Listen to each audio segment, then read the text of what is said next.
எல்லாருக்கும் அஸ்ஸலாமு அலைக்கும். Welcome to my channel. இன்றைக்கி என்ன ரெசிபி நம்ம பார்க்க போகிறோம் அப்படின்னு சொல்லி பார்த்தீங்கன்னா, கிச்சடி ரெசிபி தான் நம்ம பார்க்க போகிறோம். இந்த ரெசிபியை செய்கிறதுக்கு முன்னாடி நம்ம சேனலில் இப்போ தான் நீங்கள் ஃபஸ்ட் டைம் பார்க்குறீங்க அப்படின்னு சொன்னீங்கன்னா, மறக்காமல் சப்ஸ்கிரைப் பண்ணிக்கோங்க. அந்த பெல் ஐக்கனை கிளிக் பண்ணி வச்சுக்கோங்க.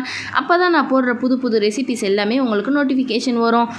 சரி வாங்க, இந்த ரெசிபி எப்படி செய்கிறது நம்ம இப்போ வீடியோக்குள்ளே போய் பார்க்கலாம். ஏன் திடீர்னு நம்ம கிச்சடி ரெசிபி போடுறோம் அப்படின்னு சொல்லி பார்த்தீங்கன்னா, நமக்கு கமெண்டில் முபாதஸ் அப்படின்றவங்க கமெண்ட் பண்ணியிருந்தாங்க. மேம் ப்ளீஸ் மேக் கிச்சடி அப்படின்னு சொல்லி கேட்டிருந்தாங்க. அதனால் அவங்களுக்காக தான் இந்த கிச்சடி ரெசிபியை நான் போடுறேன். இது எப்படி செய்கிறதுன்னு இப்போ பார்க்கலாம் வாங்க. நம்ம இந்த கிச்சடி நான் 1/2 கிலோ பேக்கெட்டுக்கு நான் செய்கிறேன். அப்போ அதுக்கான மெஷர்மெண்ட்டை நம்ம பார்த்துக்கலாம். நான் 2 பெரிய வெங்காயம் இந்த மாதிரி வெட்டி வச்சுருக்கேன். ஒரே ஒரு பச்சை மிளகாவை நான் 4ஆக கீறி வச்சுருக்கேன். அதுக்கப்புறம் ஒரு 10 பீன்ஸு, ஒரு 2 கேரட்டை சின்னதாக நான் பொடிசாக நறுக்கி எடுத்துக்கிட்டேன். நான் நாகா ரவை தான் எடுத்திருக்கேன். 50 கிராம் பேக்கெட், அதாவது 1/2 கிலோ கரெக்டாக இருக்கும். 1/2 கிலோ அளவுகளுக்கு தான் நான் கரெக்டாக செய்கிறேன். அதே மெஷர்மெண்ட்டில் போட்டுக்கோங்க. நம்ம இது செய்கிறதுக்கு முன்னாடி ஸ்டவ் ஆன் பண்ணி வச்சுட்டு கடாயை வச்சுட்டு, கடாய் ஹீட் ஆனோடனே நம்ம ஒரே ஒரு பட்டையை 4ஆக கிள்ளி அதை போட்டுட்டு, ஒரு 4 கிராம்பு, அதுக்கப்புறம் ஒரு ஏலக்காய், அதுக்கப்புறம் 2 பொடிசாக நறுக்கின வெங்காயம், அதுக்கப்புறம் பிரிஞ்சி இலை, ஒரு பிரிஞ்சி இலையை 2ஆக பிச்சு போட்டுக்கோங்க. அதுக்கப்புறம் ஒரு பச்சை மிளகாவை நம்ம 4ஆக கீறி வச்சுருந்தோம்ல, அதையும் இதில் சேர்த்துட்டு இப்போ நம்ம எண்ணெய் ஊற்றிக்கலாம்.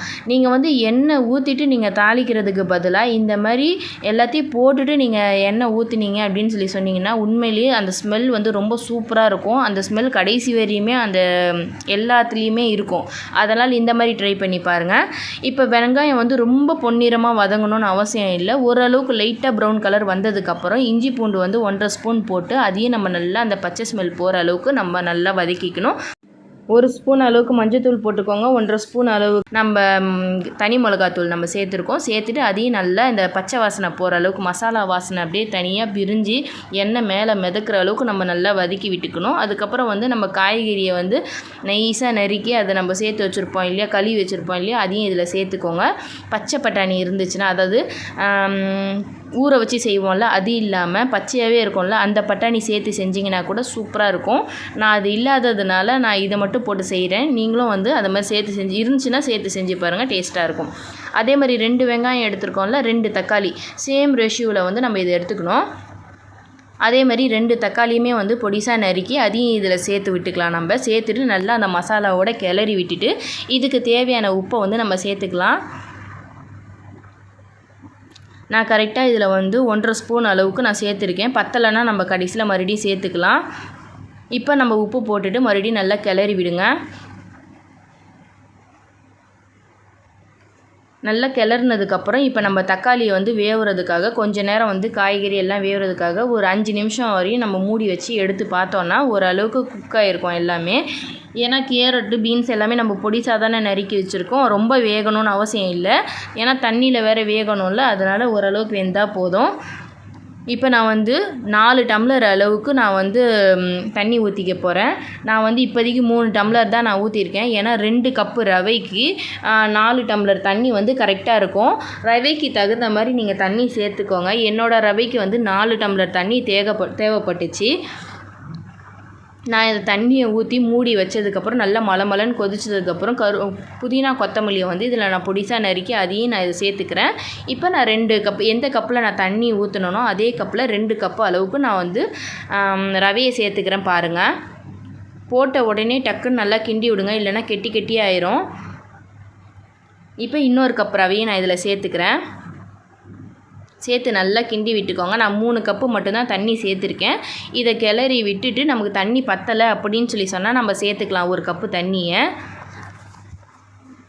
ஏன்னா ரவைகள் மாறுபடுறதுனால அதுக்கேற்ற மாதிரி தண்ணி நமக்கு இழுக்கும். அதாவது வறுத்த ரவை அப்படின்னு சொல்லி சொன்னால் தண்ணி கம்மியாக தான் செலவாகும், சீக்கிரமாக அது குக் ஆயிரும்.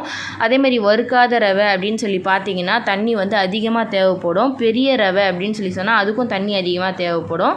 அதுக்கேற்ற மாதிரி தண்ணியோட அளவுகளை நீங்கள் மாற்றி வச்சுக்கோங்க.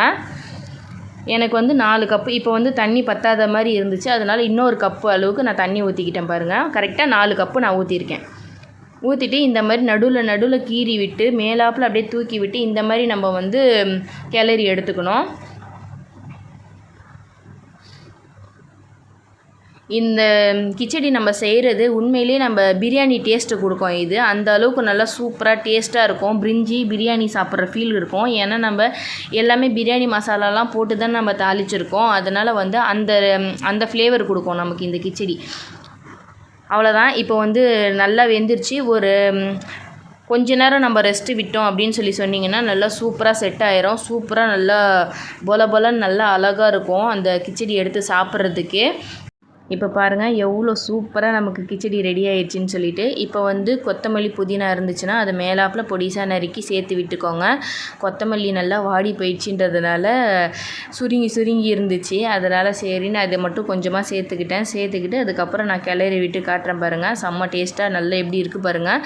கொஞ்ச நேரம் ரெஸ்ட்டு விட்டிங்கன்னா கொஞ்சம் லைட்டாக கெட்டியாகவும் ரொம்ப கெட்டியாலாம் ஆகாது. நமக்கு சாப்பிட்றதுக்கு வந்து ஏற்ற பக்குவமாக இருக்கும். ரவை வந்து கொஞ்சம் லைட்டாக உதிரியாக இருந்தால் தான் உப்புமா சாப்பிட்றதுக்கு நல்லாயிருக்கும். ஆனால் கிச்சடியை வந்து இந்த மாதிரி பொலன்னு சாப்பிட தான் நல்லா டேஸ்ட்டாக இருக்கும். இந்த மாதிரி செஞ்சு ஒரு வாட்டி ட்ரை பண்ணி பாருங்கள். சாப்பிட்டு பார்த்துட்டு எப்படி இருந்துச்சுன்னு சொல்லி கமெண்ட் செக்ஷனில் வந்து கமெண்ட் பண்ணுங்கள். இந்த வீடியோ உங்களுக்கு பிடிச்சிருந்துச்சுன்னா லைக் பண்ணிக்கோங்க, ஷேர் பண்ணிக்கோங்க, மறக்காமல் சப்ஸ்கிரைப் பண்ணி வச்சுக்கோங்க, அந்த பெல் ஐக்கானை கிளிக் பண்ணி வச்சுக்கோங்க. நெக்ஸ்ட் வீடியோவில் நெக்ஸ்ட் ரெசிபியோடு உங்களை சந்திக்கிறேன். அஸ்ஸலாமு அலைக்கும்.